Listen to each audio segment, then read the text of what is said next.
I thought what we would do, we would cover the nominal period end. So hopefully I can just give you a little bit more clarity about some of the processes and some of the procedures that actually take place during nominal ledger period end. Obviously, some of you are very seasoned to how Opera works, but you never know, there might just be something in here that you might find quite useful. Okay, so let's move on.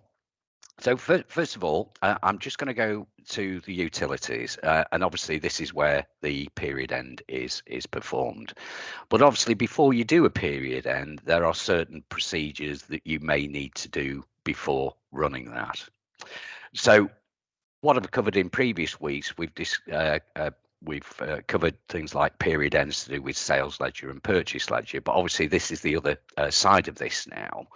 And what you will be used to doing are doing these variety of transfers. Okay, so for each module that we've got, there is this process of transferring, for example, all the sales ledger transactions over onto the nominal ledger. There are other options that you can actually consider to do with nominal, and I have sort of mentioned this briefly in the past, and this is open period accounting, complete with real-time update. So what that would actually allow you to do is not to run these transfer reports. So that might be something that you might want to have a chat about and probably might be worth exploring.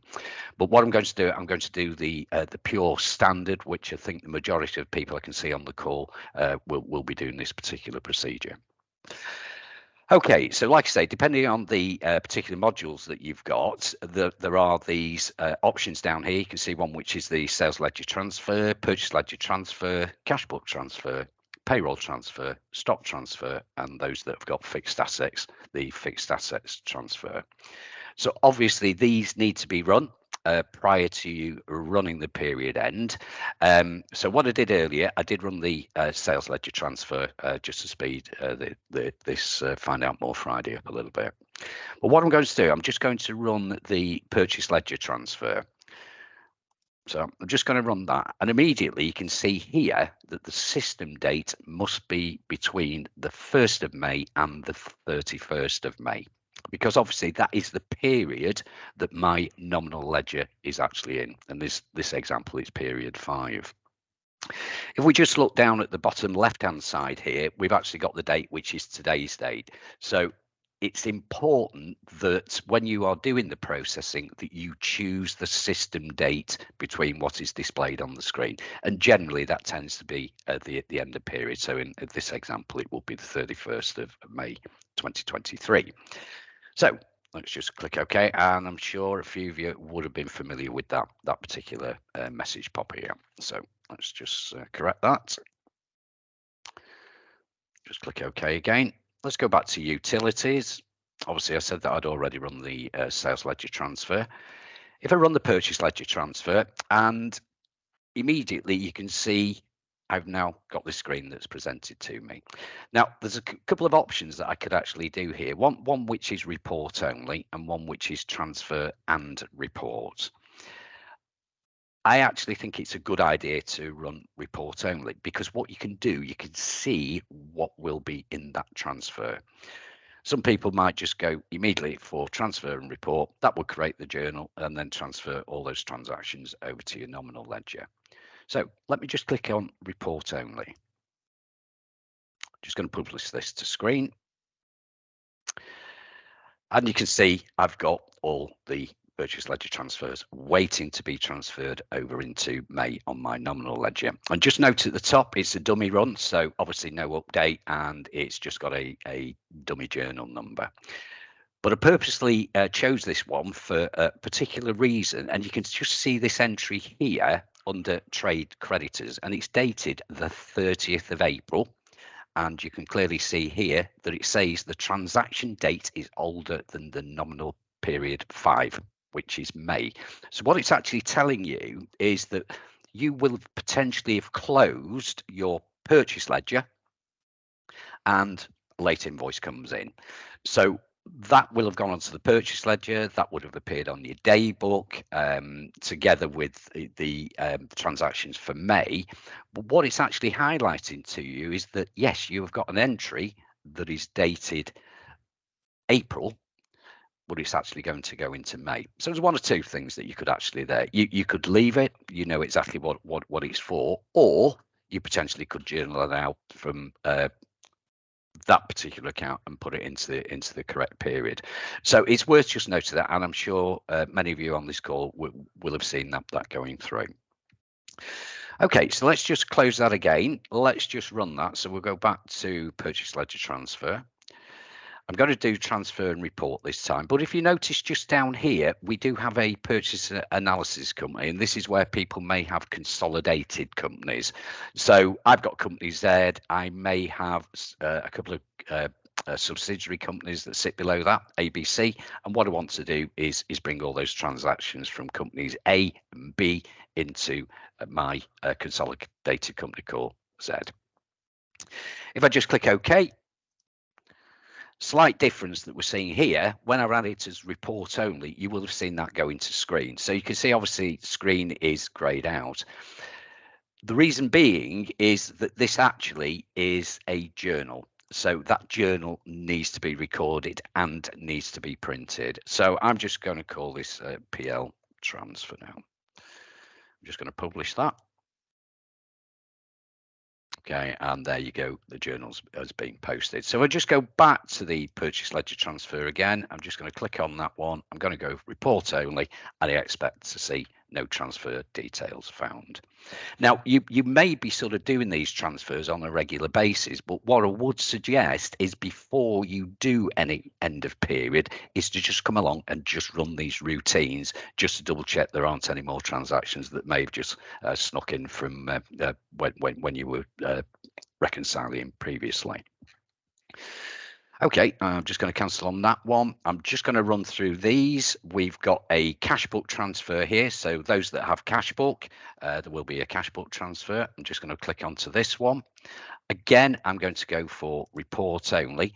And immediately I've got a response coming back here saying, hang on a moment, you've got cash book recurring entries that are due before transferring. So this has now stopped me from transferring those cash book items.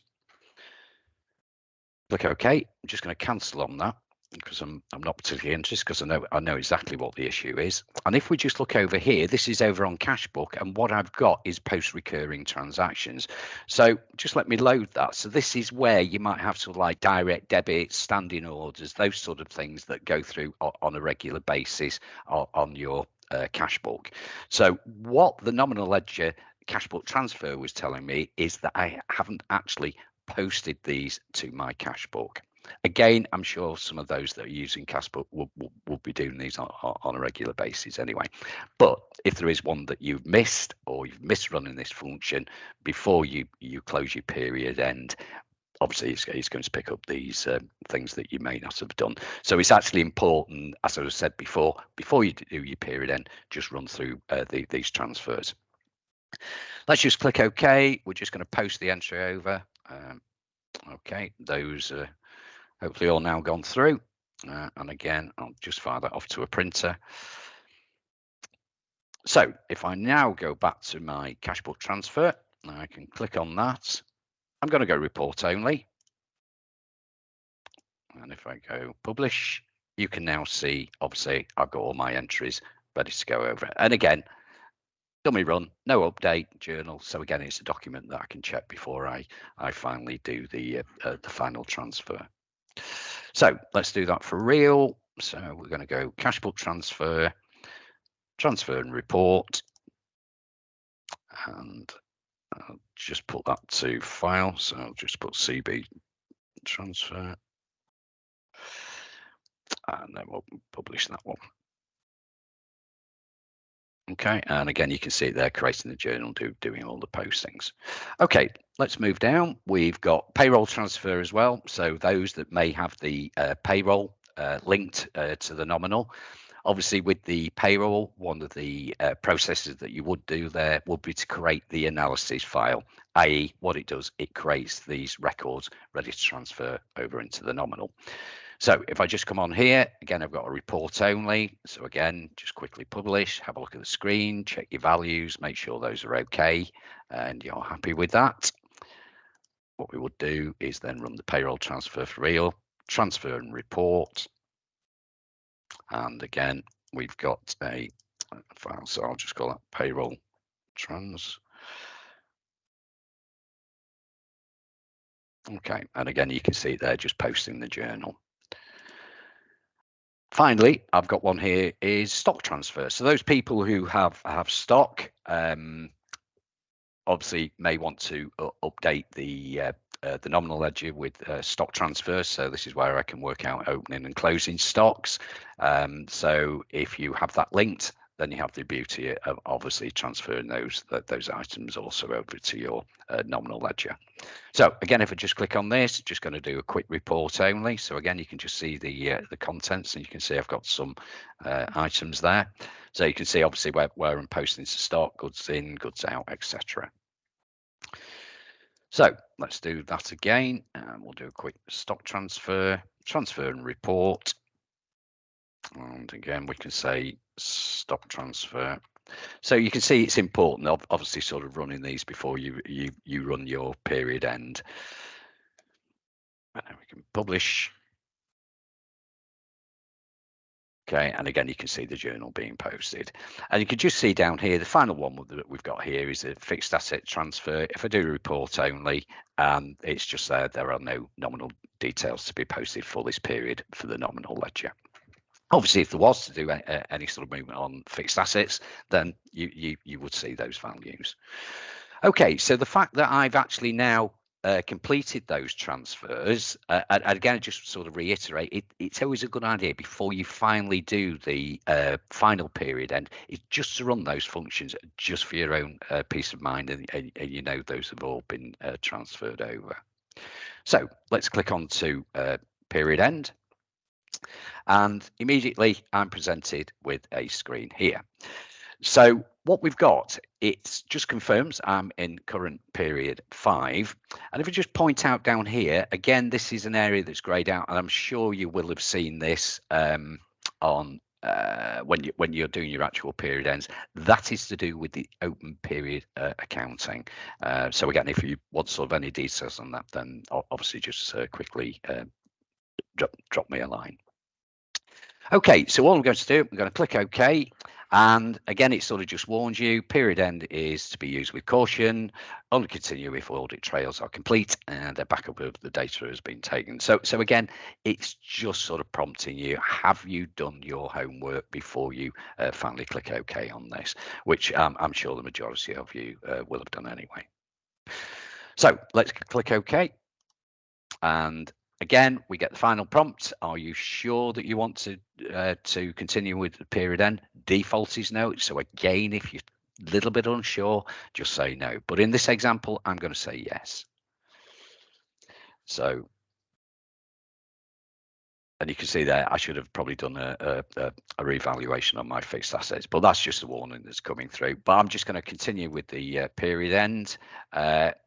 You can see here there are recurring journals. So again, these are sort of prompts that are coming at you of various things that you've not actually done. So what this is telling me, I've got some recurring journals, so I haven't posted them. So what it's saying is it's not going to run the period end, but it's saying please check the journals on the nominal ledger, because it just knows that you haven't actually run a routine. So just let me click OK, and you can see that has not actually gone through. So if I just come over to my utilities, I've got an option here that says post recurring.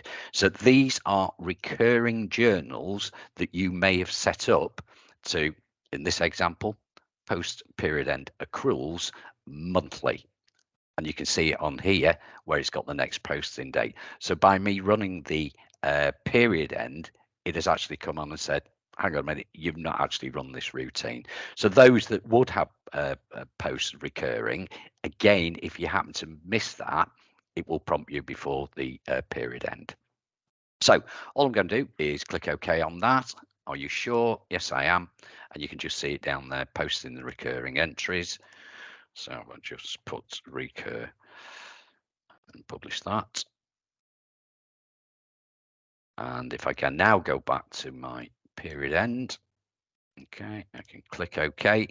Again, prompts have come up, and you can see now where I go yes, and that is actually going to go through. And there we go. And quickly, what you saw there briefly flash on the screen was any reversing journals that you may have created. So I'll just put those down as reversing journals. Just publish that. And now you can see, obviously, it's going through and it's doing the period. And you can quickly see that flashing through. And what this will be doing in the background is moving items from this period into year to date. So if we have a quick look at an account that we've got, and we'll also have moved on to the next period, i.e. Period 6. So let's just have a look at some sales of contracts. Okay, hopefully we'll have something in here. So just do a quick view, and you can see there period 5. So now I am ready for period 6. So again, if we just look at the screen, what you would have seen there would have been, if I was in period 5, would have been £38. Now that is 0, ready for the next period. Okay, that concludes the nominal ledger period end. Thank you very much indeed.